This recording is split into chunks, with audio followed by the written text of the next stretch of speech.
A primera vista, es como tantos otros aviones de combate de la época, tosco pero sólidamente construido. De una robustez sin tacha, fue un arma implacable tanto por su eficacia como por su valor psicológico.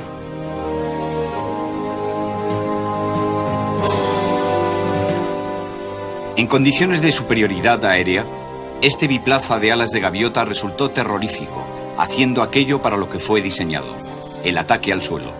Sin embargo, muy vulnerable a los cazas, solo unas pocas tripulaciones, las muy expertas o las últimas en incorporarse, sobrevivieron al conflicto. El Stuka destruyó y fue destruido a mansalva. Este es uno de los pocos Junkers 87 Stuka que quedan.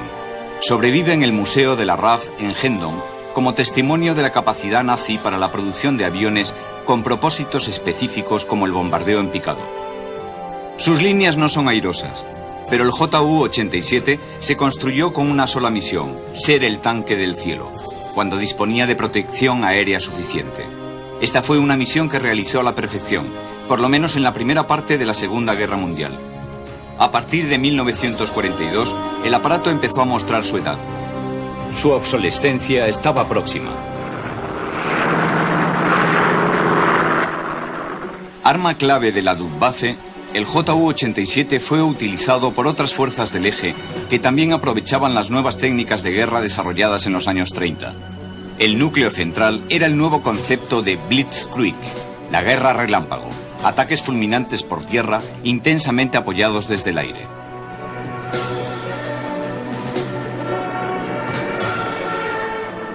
Los teóricos consideraron que un gran número de bombarderos en picado, volando en escuadrillas, abrirían un camino por el que las veloces tropas de infantería mecanizada, tanques y vehículos podrían lograr su máxima efectividad, alcanzando por sorpresa al enemigo.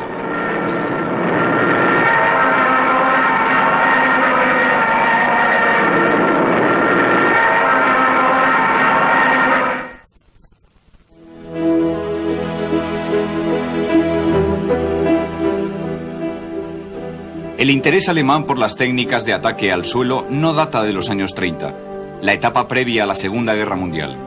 De hecho, los argumentos de tales filosofías militares tuvieron sus orígenes en el transcurso de la Primera Guerra Mundial, como demuestra este bombardero AEG cargado con bombas de 100 kilos para atacar posiciones aliadas.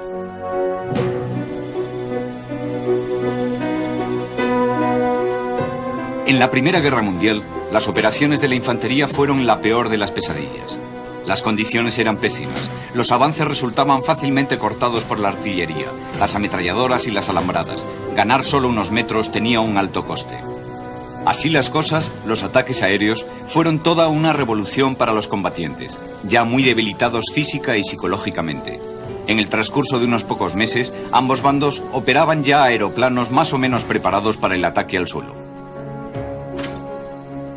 La Fuerza Aérea Alemana logró rápidamente el liderazgo en este campo y muchos aparatos como este Gotha GV fueron diseñados específicamente para el ataque a objetivos terrestres. Los éxitos en combate de este aparato sentaron el precedente para aviones militares posteriores. Atacar desde arriba cuando se cuenta con la ventaja de la sorpresa fue la más eficiente y devastadora forma de concentrar una gran potencia de fuego sobre un objetivo. Si tales ataques pudieran realizarse además con un mínimo de precisión, debilitarían rápidamente el objetivo con un coste ínfimo o incluso sin coste alguno para el atacante. Virtualmente todos los combatientes, como los italianos con su Caproni CA-3, comenzaron a fabricar rápidamente aviones de bombardeo antes del cese de las hostilidades. Paralelamente al nacimiento de la aviación de bombardeo, creció el interés en el desarrollo de bombas de hierro autoestabilizadas de caída libre y en un intento por lograr plataformas lanzadoras de bombas más pequeñas y maniobrables. El avión de ataque al suelo empezó a tomar sus primeras formas, como este Royal Aircraft Factory FE-2. Con el cese de las hostilidades en 1918, las fábricas de armamento del mundo perdieron de repente su razón de ser. En Estados Unidos, la industria aeronáutica y los servicios militares asociados, conscientes de la disminución del interés popular, promocionaron con entusiasmo las hazañas aéreas, tales como la primera travesía del Atlántico en avión de ala fija que realizaron Alcock y Brown en un Vickers Vimy en 1919, de gran valor propagandístico. De modo similar, promovieron espectáculos aéreos como este con un grupo de bombarderos Keystone LB-5, con la esperanza de conseguir apoyo popular público para la creación de un moderno servicio aéreo en los Estados Unidos.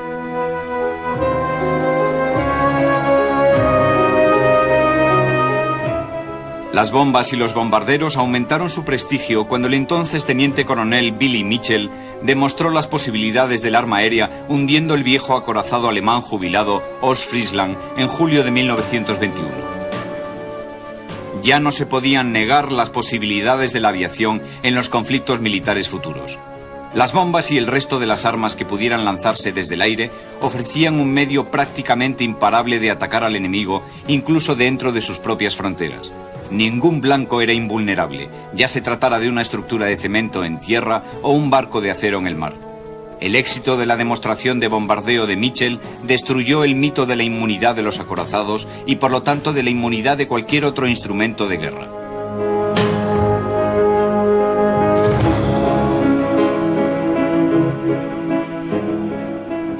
Con la llegada del primer portaaviones estadounidense, el Langley, la Armada necesitaba aviación embarcada.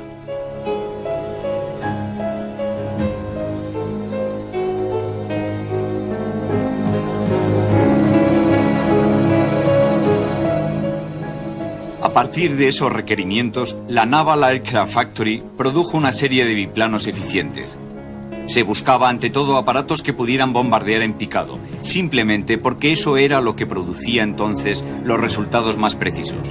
A cierta altura, incluso los barcos más grandes del mar se convertían en pequeños blancos que requerían precisión. A mitad de la década de 1920 ya había una completa serie de biplanos y la compañía norteamericana Curtiss se convirtió en líder mundial en la producción, no solo de aviones de caza, sino también de bombarderos en picado que resultaran apropiados a las especificaciones de la Armada de los Estados Unidos.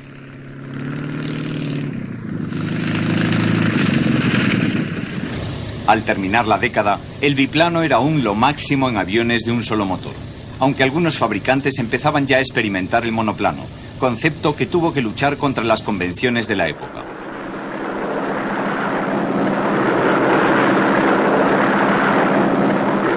Este biplano fuerte y resistente fue uno de la serie Hawk, producido por Curtiss y preparado para cumplir misiones de bombardero de precisión en picado. El as alemán del aire de la Primera Guerra Mundial, Ernst Udet, se sintió tan deslumbrado por él en una visita a América que se las arregló para conseguir un aparato que fue enviado a Europa para ser analizado a fondo por los ingenieros alemanes. No hay duda de que Udet quedó admirado de la capacidad del Hawk. El general Raback nos lo cuenta. Creo que se enamoró del avión de la Curtiss. Nos dijeron que la compañía americana le regaló uno. Creo. Y él lo trajo. Ese fue nuestro primer Stuka.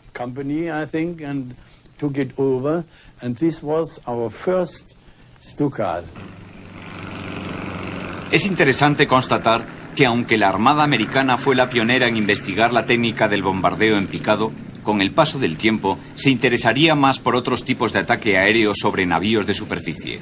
El bombardeo horizontal y el torpedo estaban también en fase de desarrollo y todos aquellos métodos exigían buenos aviadores navales y nuevas técnicas de aterrizaje en la pequeña pista de un portaaviones en mitad del océano.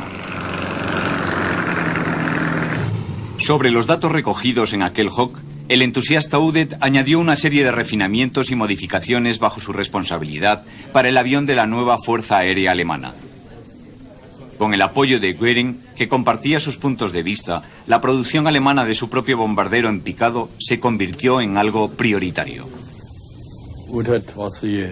Nunca Udet debería haber llegado a general, ni tener mando militar. Solo era un piloto afortunado, un piloto muy bueno. Si recuerdan las acrobacias que llevaba a cabo, eran impresionantes. Era capaz de coger un pañuelo con la punta del ala.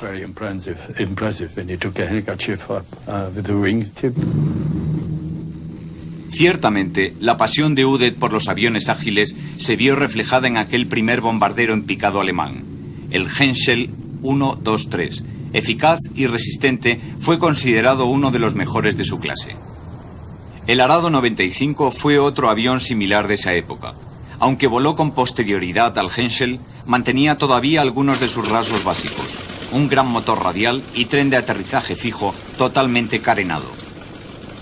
También tenía una gran agilidad y se decía que era fácil de pilotar, pero nunca fue utilizado como avión con base en tierra, aunque sí cumplió un corto servicio como avión naval operando desde grandes barcos de guerra alemanes. Al final, la versión con base en tierra fue exportada, aunque quizá debería haber sido más considerado en Europa, dada su capacidad de bombardeo en picado.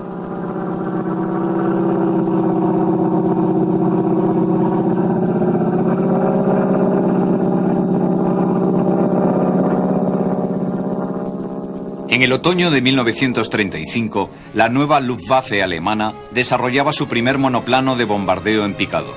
Concebido como sustituto del Hensel 123, el primer prototipo de Stuka Ju-87 supuso su gran esperanza para el futuro.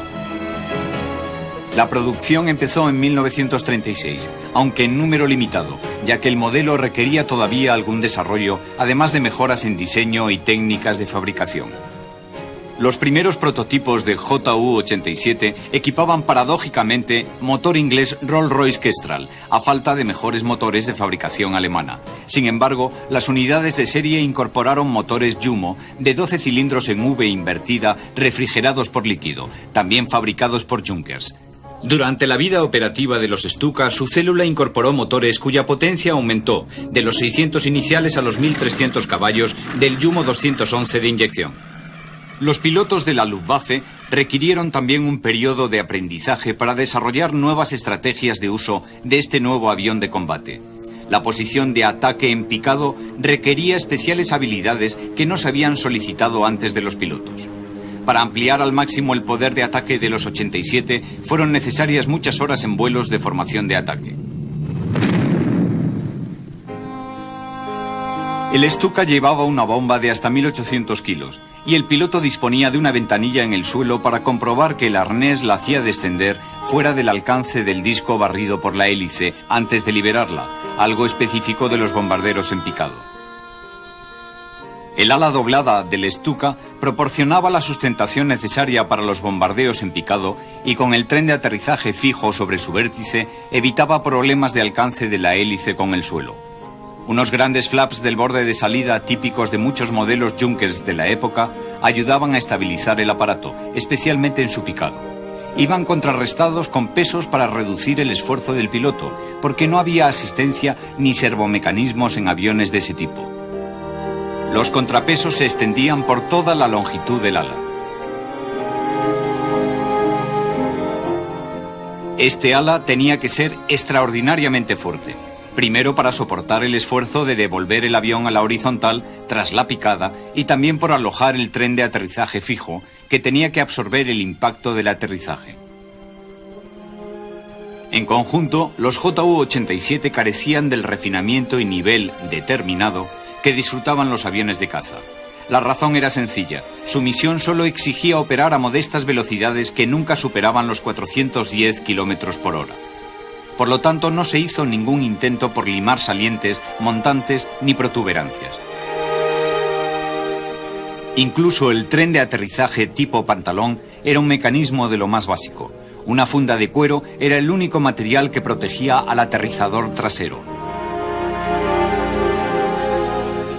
Los miles de remaches que salpican todo el ala nunca fueron nivelados con la superficie, como lo habrían sido en un avión potencialmente más rápido. Eran en conjunto unos toscos aparatos que habrían hecho fruncir el ceño a cualquier especialista aerodinámico de nuestros días. Pero los diseñadores de Stuka buscaban una máquina que pudiera ser fabricada en grandes cantidades y sirviera con eficacia, no un aparato admirable por sus cualidades estéticas. Este férreo pragmatismo produjo una admirable adecuación del aparato al campo de batalla. En los diversos frentes en los que debió combatir, el aparato pudo siempre ser reparado con facilidad y resultó adaptable a las improvisaciones. Incorporaba destellos de una gran inteligencia. Si el enemigo volaba la pata de una rueda, la pata restante imposibilitaría el aterrizaje de emergencia. Para tales casos, ambas patas iban equipadas con una carga explosiva que volaba también la pata superviviente. El Stuka no estaba indefenso. Llevaba ametralladoras sencillas o dobles en la parte trasera de la cabina, en popa, y aunque tenían sus limitaciones, podían hacer mucho daño. La estructura de la cabina iba equipada con cristal blindado de gran calibre.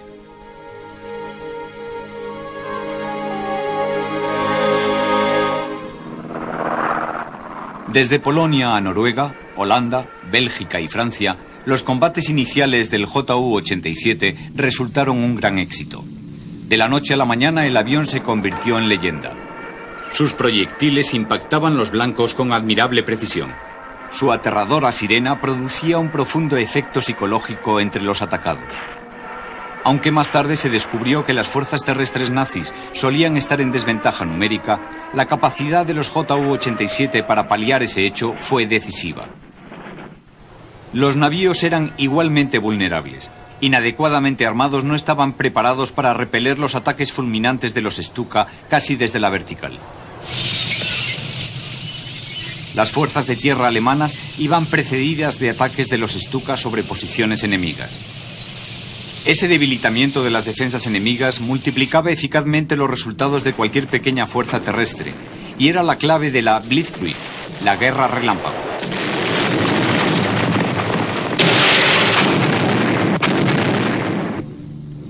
Los Ju-87, que al principio volaban sin encontrar oposición por los cielos de Europa, ganaron una reputación en la Luftwaffe y entre las fuerzas terrestres alemanas que fue más allá de los logros reales del avión.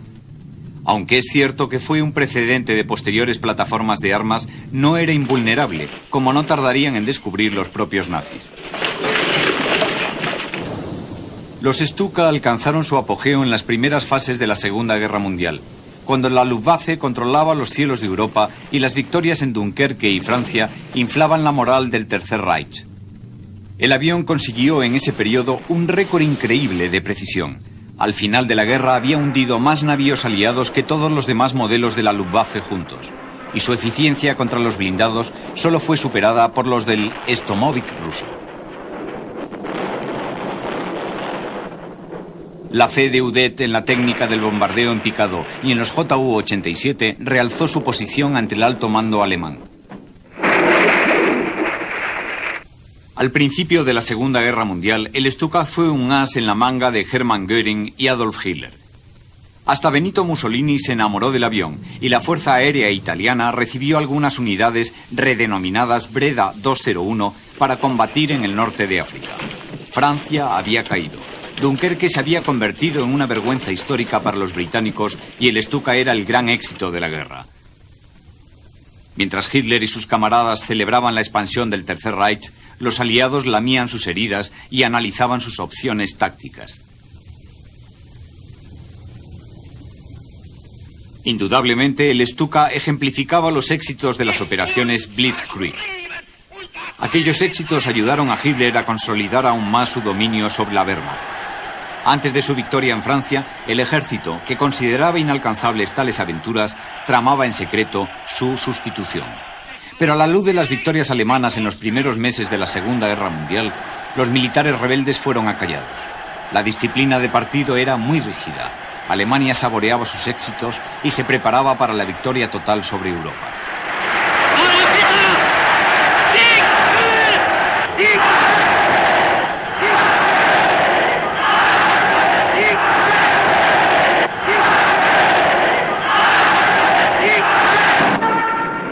Udet comprobó muy pronto el impacto psicológico que producía la sirena de los Stuka al descender en picado. Como resultado ordenó el desarrollo de una sirena aún más potente que emitía un pavoroso alarido que incrementaría la reputación de los Ju-87 como el arma de guerra más terrorífica del Tercer Reich.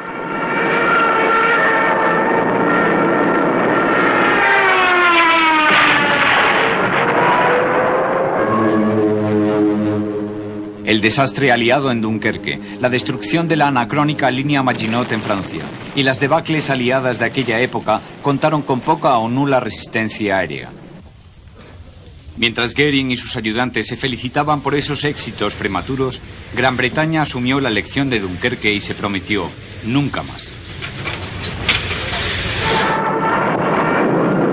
Hasta la batalla de Inglaterra, los Ju-87 habían operado prácticamente sin oposición. Sobre tierra y mar, los cazas de la Luftwaffe los protegían desde el aire y la artillería antiaérea del enemigo había sido prácticamente inutilizada por las fuerzas terrestres nazis. Los bombardeos en picado a alta velocidad se realizaban sin estorbos y los pilotos de los Stuka podían concentrarse, que era en realidad lo prioritario para que sus proyectiles alcanzaran con precisión el blanco. Los éxitos de los Stuka dependían de su habilidad para colocarse casi en posición vertical sobre el blanco. Las bombas, que pesaban hasta 1800 kilos, eran lanzadas desde un trapecio que desplaza la bomba fuera del alcance del disco de la hélice, a la par que un dispositivo automático, casi un piloto automático, aseguraba la recogida una vez finalizado el picado a una altura de 1800 pies, accionara o no el piloto la palanca.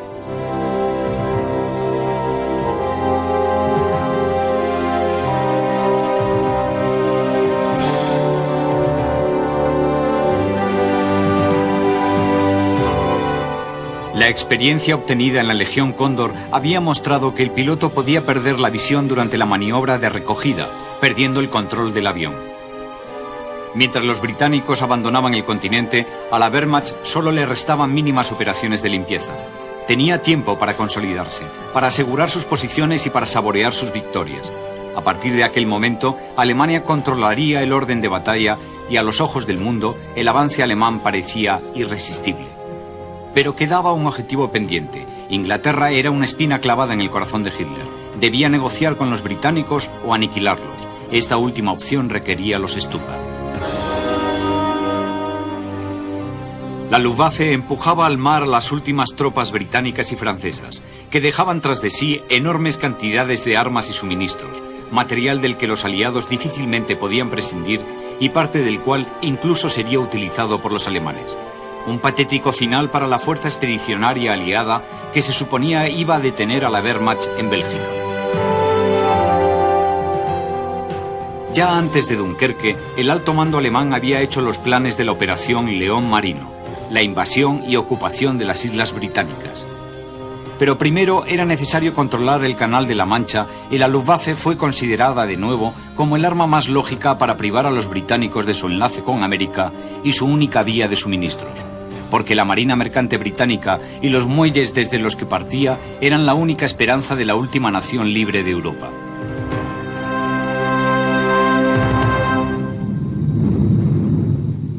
Utilizando hidroaviones de reconocimiento, la Luftwaffe batió las costas británicas.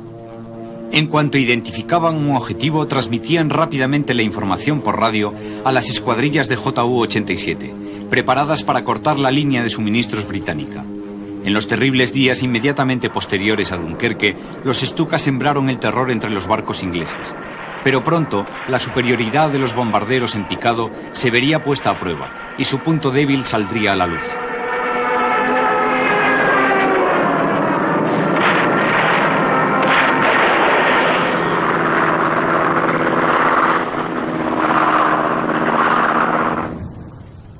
La batalla de Inglaterra no solo cambió el curso de la guerra, también terminó para siempre con el mito de la invulnerabilidad de los Stuka. Cuando tuvo que enfrentarse por fin con una fuerza aérea decidida y bien armada, la Luftwaffe se tambaleó. El JU-87 resultó ser un blanco extremadamente vulnerable y relativamente indefenso. Las pérdidas de Stuka fueron de hecho tan enormes que el avión se hizo famoso por sus debacles y fue inmediatamente retirado del teatro de operaciones de la batalla de Inglaterra. Los Spitfire y Hurricane, probablemente los cazas aliados más eficaces del momento, encontraron presa fácil en el Stuka, lento y torpe en el combate aéreo. En cuanto los jerarcas de la Luftwaffe comprobaron la vulnerabilidad y el fracaso del Stuka en Inglaterra, los JU-87 fueron relegados a escenarios de guerra menos intensos. Eso fue un alivio para los castigados tripulantes de los Stuka, cuyas pérdidas habían aumentado considerablemente, causando también un rápido deterioro en su moral. Como bombardero fue un éxito, pero soportó terribles pérdidas. No podían nada contra el Spitfire. Su artillero era incapaz de impactar al Spitfire y los apartaron por inservibles.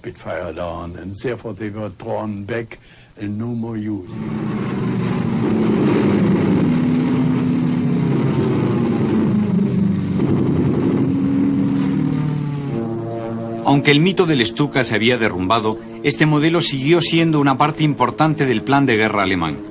De hecho, aunque su eficacia sobre Inglaterra fue mínima y el avión se demostró muy vulnerable a la acción del enemigo, cuando la batalla de Inglaterra se acercaba al final, las órdenes de producción de Stukas habían aumentado. Valorando el papel de los Stuka, se llegó a la conclusión de que estos aviones habían sido en realidad apéndices de la infantería y artillería terrestre y no otra cosa. Aunque la Luftwaffe y sus Ju-87 confundieron y aterrorizaron a las fuerzas enemigas, fueron en realidad la infantería y la artillería las que afianzaron las conquistas en tierra. El alto mando alemán decidió ignorar el fracaso de la Luftwaffe sobre Inglaterra y se preparó para otro frente, Rusia. A pesar de perder su leyenda de invencibles, el trabajo de los Ju-87 estaba lejos de terminar. Su empleo en el norte de África en apoyo del Afrika Korps, en Rusia, en Yugoslavia y en todas partes a donde llegó la dominación nazi, tuvo un valor inestimable en las pocas victorias que el Tercer Reich obtendría ya desde aquel momento hasta el cese de las hostilidades. Hans Ulrich Rudel, quien con el tiempo se convertiría en el más famoso piloto de Stuka de la Luftwaffe, llevó a cabo más de 2.500 misiones operativas con este aparato, atacando todos los blancos concebibles, incluido un acorazado ruso. Destruyó más de 500 blindados enemigos y fue derribado al menos en una docena de ocasiones. Pilotó el Ju-87 hasta las últimas semanas de la guerra, perdiendo una pierna en el combate y sufriendo también otras varias heridas graves.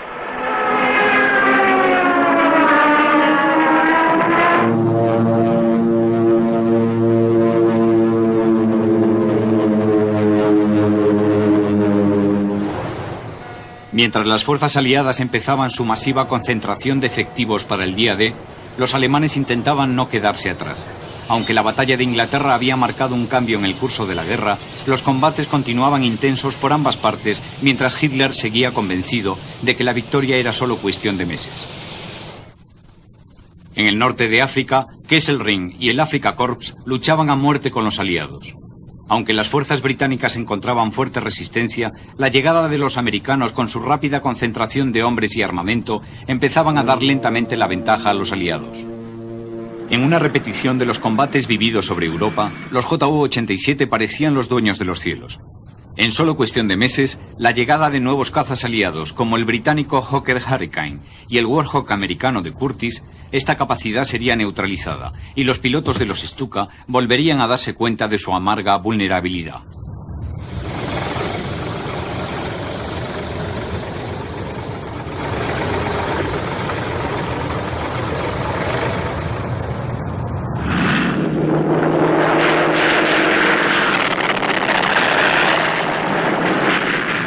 Aún más frustrantes para las potencias del eje serían los contraataques de bombardeo aliados. El norteamericano Douglas A-20 Havoc, con escarapelas británicas, demostró ser muy eficaz contra el Afrika Korps y el resto de las fuerzas del eje, que se encontraron de pronto tan vulnerables como lo estuvieran los aliados en los primeros días de la entrada en combate de los Stuka. Una vez más, la pérdida de la superioridad aérea fue el talón de Aquiles de los Ju-87. Los contraataques aliados fueron muy efectivos y causaron una pérdida considerable de vidas y una destrucción masiva de material. Modelos de prácticamente todos los aparatos de las fuerzas aéreas alemanas e italianas fueron víctimas de los ataques aliados. Muchos fueron capturados y muchos otros simplemente destruidos.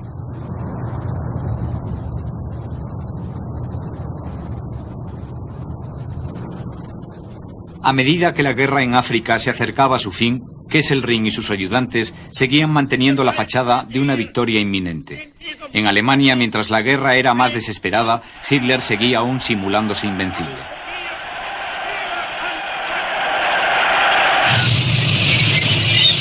Al Führer aún le quedaban dos pequeñas victorias por saborear, Yugoslavia y Grecia. En ambos casos se emplearía el método de la Blitzkrieg, ya probada con éxito.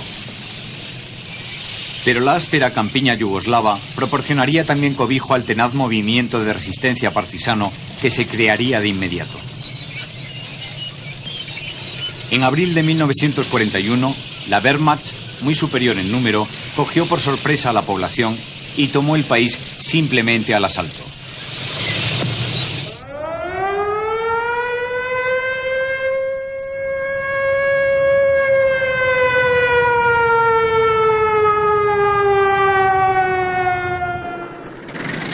Una vez más, fue un trabajo para los Stuka.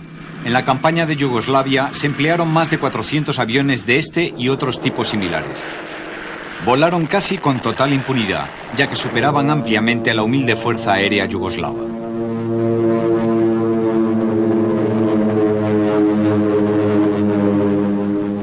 Era el trabajo preferido de los Stuka. Las montañas y estrechos valles confinaron a la mayor parte del transporte terrestre alemán a las carreteras y caminos existentes. Los Stuka, sin embargo, podían alcanzar blancos que de otro modo hubieran resultado inaccesibles. En cuestión de días, tanto Yugoslavia como Grecia cayeron bajo las probadas tácticas de la guerra relámpago. Ambos países sufrieron los horrores de la guerra y se transformaron en naciones ocupadas. Incluso la fuerza expedicionaria británica en Grecia fue empujada hacia el mar en una acción que recordó al desastre de Dunkerque. Como siempre, fue la población civil la que pagó el precio sobre la quemada tierra que dejaban los ejércitos a su paso.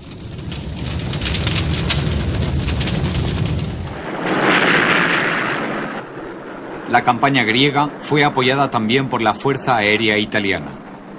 Algunos de esos aviones eran Ju-87, construidos en Italia, parte de un grupo de 600 fabricados bajo licencia por la compañía Breda. Su armamento habitual consistía en 2 ametralladoras Rheinmetall MG-17 de 7,92 milímetros sobre las alas y en cabina a popa una MG-15 sencilla o una MG-81 doble, todas de calibre 7,92.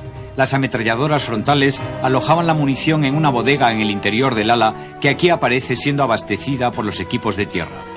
Bajo el fuselaje llevaban una bomba generalmente de 550 libras. Sus pilotos utilizaban un incómodo y voluminoso chaleco blindado que protegía su torso del fuego de tierra y la artillería antiaérea. Los Stuka italianos, denominados Breda 201, operaron con gran éxito hasta que, al igual que sus gemelos alemanes, se demostraron muy vulnerables a los interceptores aliados.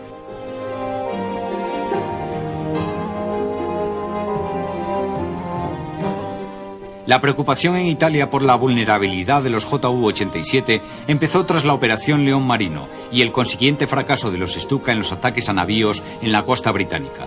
A decir verdad, el avión no había fracasado por completo, simplemente había por fin sucumbido a la implacable persecución de los Hurricane y Spitfire. Antes de los Stuka, la Fuerza Aérea Italiana carecía de modernos aparatos de bombardeo en picado. Los Stuka sirvieron para cerrar un gran vacío, en particular a la hora de apoyar las operaciones de las tropas de tierra. Pero en la práctica, uno de los principales problemas fue que el mal entrenado ejército italiano carecía de habilidad para coordinarse con sus fuerzas aéreas y, peor aún, la comunicación entre las alas tácticas alemana e italiana era casi inexistente. Hacia mitad de 1941, los Ju-87 debían haber sido ya reemplazados. Un bombardero de 2 motores, el Messerschmitt 210 Hornet, había sido apadrinado personalmente por Ernst Udet. Pero el 210 fue un desastre completo. De prestaciones insuficientes, cuando se vieron sus fallos, había ya más de 1000 en la cadena de producción. Como resultado, los 87 tuvieron que seguir combatiendo. Incluso en 1943, el año en que los alemanes empezaban a fabricar aviones a reacción, se produjeron todavía más de 1000 Stukas.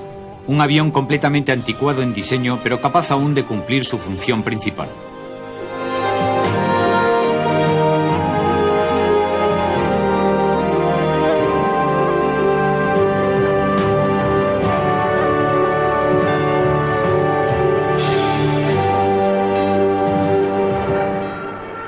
El ejército italiano jugó también un papel importante en la operación más audaz de la Segunda Guerra Mundial, la Operación Barbarossa.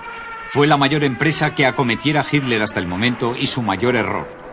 Barbarossa fue el nombre clave que se dio al ataque por sorpresa contra el Imperio Soviético. La colonización de Rusia y el dominio del pueblo ruso, considerados durante mucho tiempo como el verdadero objetivo de Hitler en el conflicto, le habrían dado la posibilidad de expansión que él consideraba un derecho inalienable de Alemania.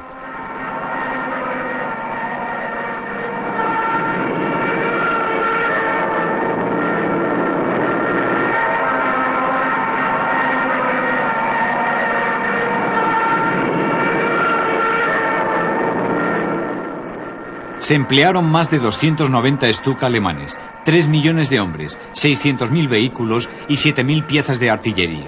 Unas cifras asombrosas. Aunque se enfrentaron a 4,5 millones de soldados rusos, la sorpresa y la velocidad del Blitzkrieg alemán dieron resultado por última vez.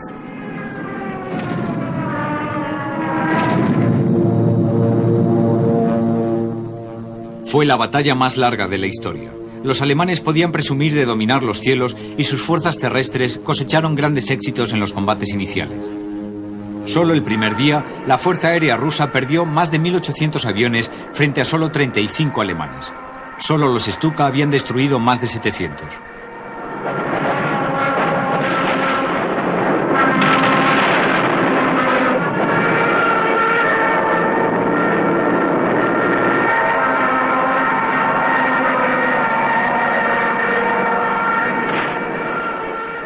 Aunque la Luftwaffe utilizó también otros bombarderos en picado como el Ju-88 de 2 motores, la verdad es que la mayor parte de los bombardeos de Barbarossa fueron llevados a cabo por los viejos Stuka. Una guerra que Hitler había predicho que acabaría antes de Navidad se prolongaría durante varios sangrientos años. Años que verían la derrota completa del Tercer Reich. Las interminables estepas y el terrible invierno ruso derrotarían al ejército de Hitler como habían derrotado antes al de Napoleón.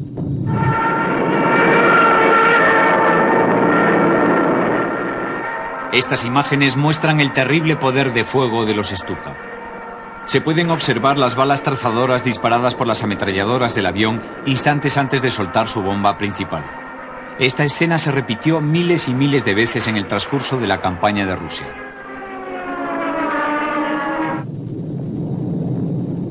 Pero ya entonces, todos los intentos de mejorar el 87 para mantenerlo competitivo frente a los interceptores aliados estaban ya casi agotados. La Luftwaffe había recurrido incluso a retirar el carenado del tren de aterrizaje para reducir peso y mejorar su aterrizaje sobre barro.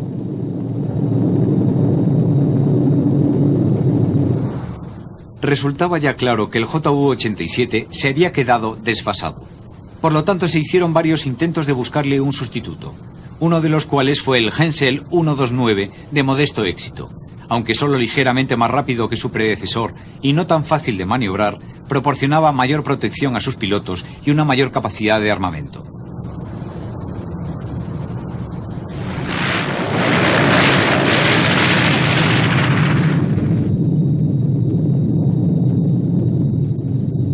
Con la seguridad que en teoría le daban sus 2 motores, en este caso un par de non-ron radiales en doble estrella de 14 cilindros y 700 caballos, el HS-129 alcanzaba una velocidad máxima de 407 km por hora.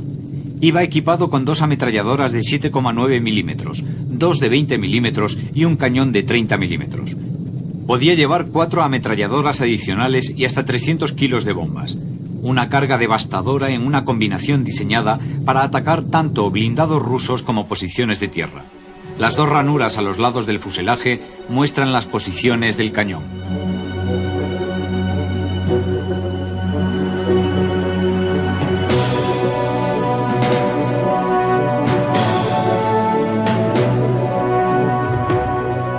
Los confusos resultados de las pruebas iniciales de este modelo en Rusia y en el norte de África no afectaron la decisión de la Luftwaffe de crear unidades adicionales equipadas con los HS-129. Se concentraron unidades operativas en Trípoli, Túnez y Cerdeña, donde solo rindieron un servicio mediocre. Esos aviones se trasladaron luego al frente del este para combatir la masiva concentración de blindados rusos. La incapacidad de los HS-129 para superar a su ensalzado predecesor hizo que este modelo desapareciera silenciosamente del inventario de la Luftwaffe.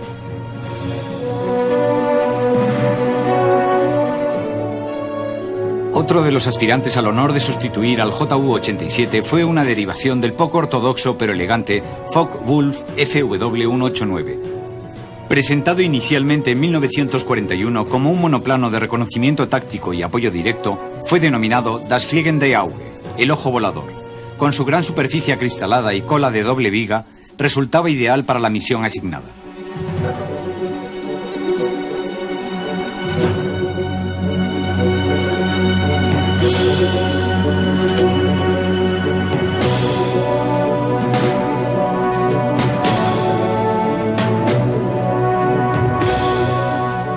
Se construyeron un total de 828 FW-189 hasta el final de la guerra, que prestaron servicio en casi todos los frentes.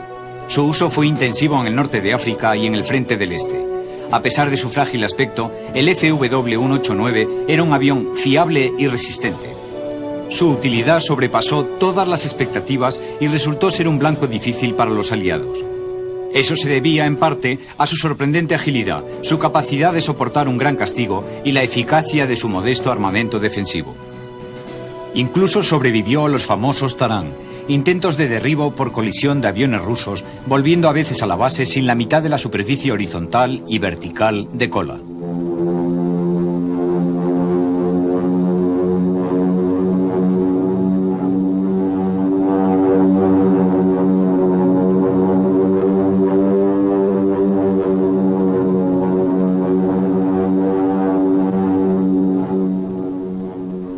Otra de las razones del éxito del Búho, como llegó a conocerse al FW-189, era el hecho de que su fuselaje en cola de doble viga no ofrecía a pilotos y defensas antiaéreas enemigas una masa sustancial sobre la que hacer blanco.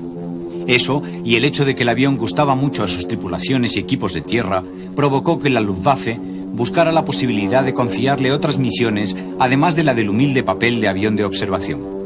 A finales de los años 30 ya se había predicho que en cuestión de pocos años el Stuka necesitaría ayuda, si no un reemplazo total.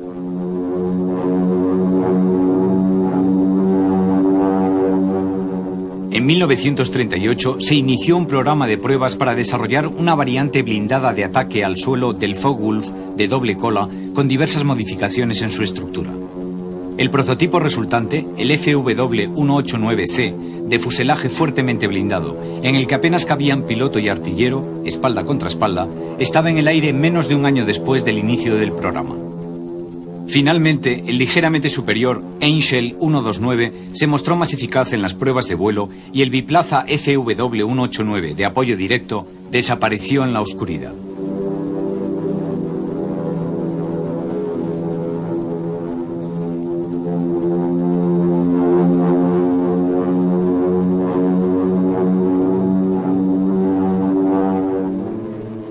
Por aquel entonces, el más famoso con mucho de los aviones de ataque al suelo aliados era el ubicuo Stomovic, fabricado por Ilyushin. Diseñado como avión de ataque al suelo de gran versatilidad, adquirió una extraordinaria reputación como destructor de tanques. Los alemanes lo denominaban con temor la muerte negra, y los rusos, que lo adoraban, lo llamaron el tanque volador o el jorobado. Otras fuerzas aéreas aliadas empezaron a comprender también el fuerte potencial de los aviones blindados de ataque al suelo. Uno de los de más éxito fue el Typhoon británico de Hawker. Duro y fuertemente armado, resultaba también muy eficaz en los combates aire-aire. En misiones de ataque a tierra, el Typhoon era letal, pero ni este ni el Stomovic eran auténticos bombarderos en picado.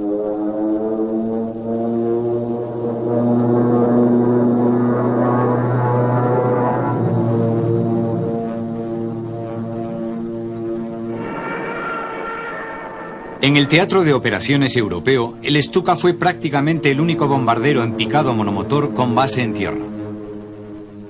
Es cierto que tanto británicos como norteamericanos modificaron varios aviones de caza para cumplir misiones similares, pero ninguno fue especialmente diseñado para ello, como los 87. A medida que la guerra se acercaba a su fin, cientos de unidades del niño mimado de Ernst Udet aparecían destruidas por todo el país.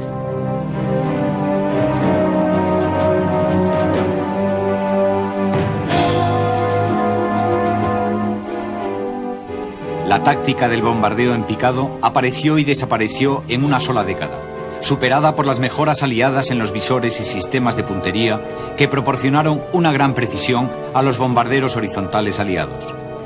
Una precisión que dejaría en ruinas el corazón de Alemania y pondría el punto final al concepto de bombardeo en picado.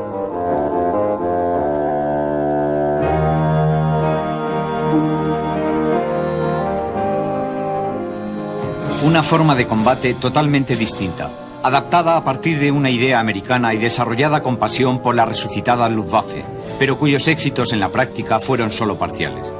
El bombardero en picado Stuka siguió cumpliendo otras misiones de ataque a tierra y como destructor de tanques simplemente porque no había otro avión disponible.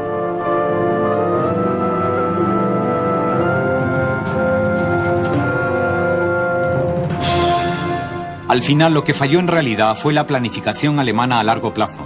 Pero el Stuka 87 dejó una marca indeleble en aquellos que presenciaron sus ataques o en los que simplemente